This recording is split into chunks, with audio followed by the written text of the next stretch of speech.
Hello friends, मैं राखी आप लोगों को अपने यूट्यूब चैनल कॉन्स्टेंसी क्लास में स्वागत करती हूँ। आज मैं आप लोगों के लिए क्रोन पब्लिकेशन बुक का जातीय शासन व्यवस्था में नागवंशी शासन व्यवस्था के बारे में पढ़ाऊंगी। चलिए स्टार्ट करते हैं। नागवंशी शासन तंत्र में प्रमुख राजा था। देखिए, नागवंशी शासन तंत्र है जो उसका प्रमुख होता राजा था।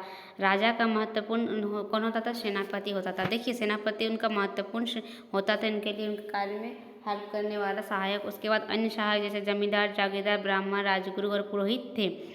राजा का महल जो था ना, सामरिक दृष्टि से बहुत महत्वपूर्ण स्थलों में हुआ करता था। उसके बाद देखिए, राजस्व का देख रेख कौन करता था? दीवान, पटवारी, अमीन किया करते थे। देखिए फ्रेंड्स, बहुत ज़रूरी है। राजस्व प्रशासन का देख रेख कौन करता था? दीवान, पटवारी और अमीन किया करते थे। प्रशासन का आधार पढ़ा पंचायत था। प्रशासन किस आधार पर था? पढ़ा पंचायत पर था। मंदिरों का रख रखाव करने के लिए ब्रह्मोत्तर, देवोत्तर और वृत्त जैसे स्वर्णिम भूमि को दी जाने लगी। देखिए, मंदिरों को जो रख रखाव करने के लिए क्या क्या होता था? ब्रह्मोत्तर, देवोत्तर और वृत्त जैसे स्वर्णिम को भूमि दी जाने लगी। शासन तंत्र में कोल और उराव का वर्चस्व था। कास्ट जाति के लोगों के प्रशासन में नियुक्त किया जाता था। देखिए, वर्चस्व किसका था? कोल और उराव जाति का। और कास्ट जाति के लोगों को प्रशासन में नियुक्त किया जाता था। ब्राह्मणों को भी देखिए, डोगरा और दायशा में लगान रहित जागीर दिया जाता था। ब्राह्मणों को क्या करता था? डोगरा और दायशा में लगान रहित जागीर दिया जाता था। दुर्जन शाह, रघुनाथ शाह, राम शाह जैसे शासकों ने नया शासन व्यवस्था चुना। देखिए, दुर्जन शाह, रघुनाथ शाह, राम शाह ऐसे कुछ शासक थे जिन्होंने नया शासन व्यवस्था को अपनाया, जो कि स्वतंत्र भारत राज्य के अनुरूप था और मुगल शासनों को जो साम्राज्य जैसा शासन चलाते थे उनके अनुरूप था। छोटा नागपुर में नागवंशी शासन।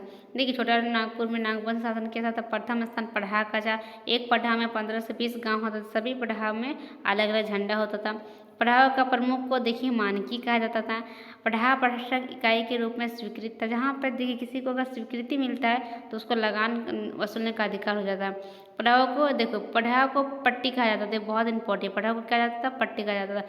मानकियों को हुइयर कहा जाता था। उसके बाद देखिए, मानकियों का अधिकार पर्व त्योहार में भीड़ को नियंत्रित करने का उसका कार्य था। विवादों का निपटान करने का उसका कार्य था। भूमि संबंधी विशेषाधिकार कुछ प्राप्त थे उनको, लगान पर नियंत्रण। हाँ, मुंडा देखिए ग्रामों का प्रभार होता था और मुंडा के नेतृत्व में आदिवासी जंगलों को काटकर खेत बनाया करते थे। ठीक है। उसके बाद सैन्य व्यवस्था। नागवंश शासन में राजा और जमींदारों के पास अपनी निजी सेनाएं होती थी। देखिए, नागवंश शासन व्यवस्था जिसमें राजा थे, जमींदार थे, उनके पास अपनी निजी सेनाएं होती थी। हथियार जैसे कुछ उनके पास वनित किरीट, संग, धनुष्वान, तलवार की प्रधानता थी। मध्यकाल के बाद क्या हुआ? बंदूकें उनके पास रखने लगे हुए, उनके पास बंदूकें होने लगी। उसके बाद घुड़सवारों की संख्या कम होती गई। किसानों की उपज पर कर और उपकर लगने लगे। उसके बाद देखिए, नागवंश शासन का कुछ एमसीक्यू करते हैं। नागवंशी शासन तंत्र का प्रमुख निम्नलिखित में से कौन है? ऑप्शन ए राजा, ऑप्शन बी प्रहार राजा, ऑप्शन सी सोहोर, ऑप्शन डी फ्रैगमेंट। तो ऑप्शन ए हमारा सही आंसर हो जाएगा, राजा। उसके बाद नेक्स्ट है कि नागवंश शासन व्यवस्था में प्रशासन के नियम निम्नलिखित में से किन पर थे?